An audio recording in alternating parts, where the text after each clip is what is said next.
Aujourd'hui, la Pologne est placée au centre de l'Europe géographique. Elle y est le 9e pays le plus grand, le 10e le plus riche et le 8e le plus peuplé. Cependant, ce n'a pas toujours été comme ça. Revenons vers le passé. Voici la République des deux nations, un État formé par l'union de la Pologne et de la Lituanie lors du XVIe siècle. La carte présente celle-ci lors de son apogée en 1619. La République des deux nations fait environ 1 million de kilomètres. C'est après la guerre polono-russe de 1605 à 1618 qui voit une défaite de la Russie affaiblie, au point où la capitale de Moscou est sous contrôle de l'Union pendant quelques années, et le roi à l'époque, Zygmunt III Vasa, devient tsar. La coopération des deux pays date du XIVe siècle, lorsque la Pologne fait face à une crise de succession importante. Les sœurs Marie et Edwige sont les candidates pour le trône polonais, descendantes de la dynastie des Piast, qui avant avait gouverné le pays pour 4 siècles. L'aînée Marie, qui a droit au trône, est la fiancée de Sigismund de Luxembourg, qui à ce moment-là est le roi de l'Hongrie et de la Croatie. Mais la nobilité polonaise ne supporte pas cette option. Eux visent à devenir indépendants de leurs alliés hongrois, d'agrandir leur position sur l'arène internationale et finalement à se protéger de l'ordre teutonique, un ordre militaire chrétien. Ils décident de couronner la fille cadette Edwige le 15 octobre 1384. À l'âge de 11 ans, celle-ci devient le roi de la Pologne. Oui, ce n'est pas une erreur de ma part, elle est nommée roi et non reine afin de s'établir en tant que véritable monarque régnant plutôt que d'être perçue comme une épouse. En 1385, lors de l'union de Grévaux, Edwige et le grand-duc de Lituanie Ladislas de Jagellon allient l'ordonnation. En échange de mariage avec Edwige et du titre du roi de la Pologne, le prince doit se reconvertir et sa nation au christianisme, afin d'avoir des valeurs religieuses mutuelles avec la Pologne. La clause finale précise aussi que la Lituanie doit fusionner à permanence avec le royaume polonais. Le baptême et le mariage ont lieu en 1386. Ladislas part en Pologne et laisse son frère Ivan en contrôle de son pays. Cependant, celui-ci n'est pas très populaire, et en combinaison avec les sentiments négatifs que la noblesse lituanienne ressent contre les Polonais, la guerre civile éclate. Au bout de 3 ans, le conflit est résolu par un accord. Ce sera le cousin de Ladislas, Witold, qui deviendra le grand-duc d'une Lituanie qui va être indépendante. Et Ladislas prend un rôle en tant qu'allié de celle-ci. Les nations continuent à coopérer. Un exemple est l'importante bataille de Grunwald en 1410 contre l'ordre teutonique. Les deux nations battent l'ordre teutonique allemand, mettant fin à la domination militaire de celui-ci et augmentant le pouvoir des alliés. La bataille est une des plus grandes de l'Europe médiévale et reste immortalisée dans la culture des deux pays. Comme peut être vu dans l'œuvre de Jan Matejko, nommée La bataille de Grunwald, qui est peinte quelques siècles après, en 1878.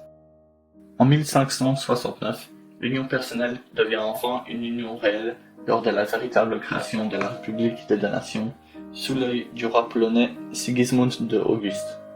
Le traité signé à Lublin permet à un seul État, sous contrôle d'une monarchie élective qui partage le même parlement, monnaie, politique, internationale et aussi de défense. La juridiction et l'armée restent séparées. Le parlement est constitué de presque 40 000 nobles des deux nations qui, indépendamment de leur statut, auront le même pouvoir légal. Alors pourquoi ce pays, qui encore quelques siècles avant était contre l'Union, accepte ce traité? Le pays a certainement ses doutes, principalement de la part de la noblesse qui a peur de perdre leur pouvoir. Mais la Lituanie est en guerre contre la Russie et risque de se faire envahir. C'est pourquoi ils ont besoin de l'aide de la Pologne et signent le traité. Le prochain demi-siècle a un véritable âge d'or, en mettant de côté la révolte de la ville portuaire de Gdańsk qui proteste l'élection du nouveau roi Stefan Batory en 1576. Celui-ci va mener des conquêtes de grand succès dans la région de la Livonie qui finiront sur des traités de paix en faveur de la République. Cette carte montre les changements, en rouge les vieilles frontières et en bleu les nouvelles.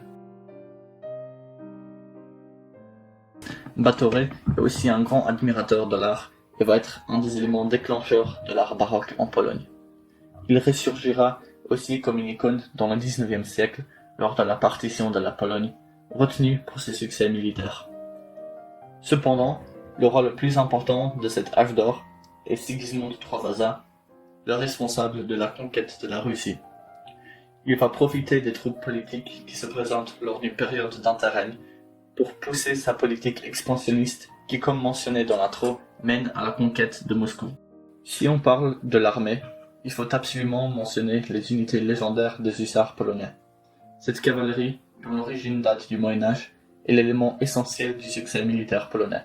Les réformes de batterie, qui la changent vers un style plus lourd, mènent à une des cavaleries les plus efficaces du monde. Certains historiens considèrent même que l'unité n'a pas eu de défaite dans les premières 125 années depuis leur création. Elle est composée des soldats les plus qualifiés, souvent nobles, qui ont aussi le meilleur équipement. Les imposantes ailes faites de plumes de rapace sont décoratives. Les troupes sont utilisées pour charger l'ennemi afin de mettre de la pression sur leur formation, mais posent aussi une pression psychologique due à leur réputation. Vasa s'engage dans la guerre polono-ottomane de 1620 à 1621 et la guerre contre la Suède de 1626 à 1629, mais échappe à la guerre des 30 ans. C'est là que commencent les problèmes pour la République.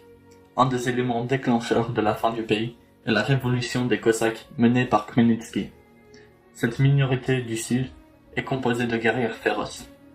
Ils cherchent de la représentation dans le Parlement, mais les nobles ont peur de leur donner du pouvoir, ce qui mène à une révolte en 1848. Khmelnytsky fait une alliance avec la Russie, qui annexera des importantes parties des territoires de la République, dont l'Ukraine d'aujourd'hui. Les défaites ne finissent pas là. La Suède va très vite profiter du moment de faiblesse et commence une série d'invasions en 1655, connue sur le nom de déluge. La République perdra une partie de leur territoire baltique en permanence.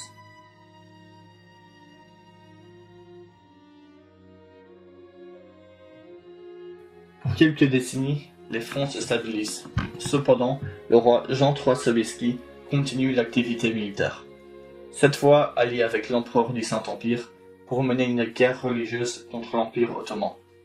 Les combats entre l'Europe chrétienne et les Ottomans de l'Islam culminent dans la bataille de Vienne en 1683, où les Ottomans obtiennent une grave défaite qui les repoussera vers le sud, où ils ne sont pas un danger pour l'Europe.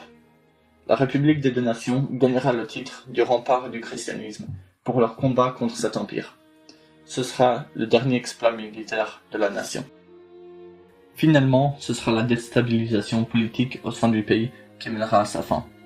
Au cours des années, le pouvoir du roi fut diminué par le Parlement qui coupe les impôts pour le roi afin qu'ils puissent s'enrichir eux-mêmes. Les taxes pour les routes et écoles sont également coupées. La population est bien évidemment en support de cette décision et va se soutenir le Parlement. Cependant, les décisions mènent à une complète stagnation de la nation. Elle rate l'époque du siècle des Lumières et son état détériore pendant presque 3 générations. Revenant au Parlement, celui-ci possède la règle du liberum veto. Chaque membre du Parlement a droit à refuser la législature et complètement la dissoudre. Cela implique que seulement les votes en unanimité passent des lois. Ce concept va fortement freiner toutes sortes de réformes et permettre aux autres pays européens de dépasser la Pologne en développement. Ceux-ci vont aussi se mêler dans la politique du pays et soudoyer des membres du Parlement pour bloquer le pays dans ses réformes. Élu en 1764, Stanislas de Poniatowski sera le dernier roi de la Pologne. Ces tentatives de réforme sont repoussées par le Parlement corrompu, mais l'envie de changer est présente dans le pays. La preuve est la révolte de la Confédération de Bar en 1768 qui lutte contre l'influence de la Russie au sein du pays. Celle-ci sera arrêtée par le premier partage de la Pologne en 1772 où la Russie, la Prusse et l'Autriche annexent tous une partie du pays. Le dernier effort de la République est la Constitution polonaise faite le 3 mai 1791, la troisième constitution du monde entier. Le document est arrangé par le Grand Diète, des sessions de parlement qui durent 4 ans au total, où souvent l'utilisation du liberum veto est interdite. Le document réforme complètement le système politique. La monarchie élective est abolie en faveur d'une monarchie constitutionnelle. le libérum veto est remplacé par le vote en majorité, le système législatif évolue vers une forme bicamérale, une armée nationale est formée, et finalement le pouvoir excessif de la noblesse est réprimé. C'est un grand succès pour la nation, et le jour reste commémoré par des vacances nationales. Mais ces changements viennent trop tard. Les pays limitrophes sont dans une période de fort développement et la Pologne va servir à calmer leur soif d'expansion. Le deuxième partage de la Pologne est en 1792 et le troisième en 1795, qui met fin à l'existence de la République des deux nations.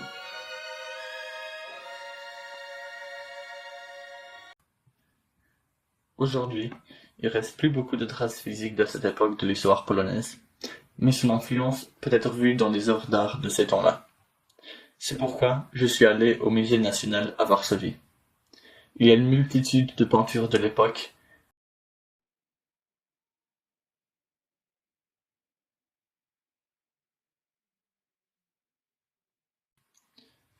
Voici mon tableau favori appelé Stańczyk.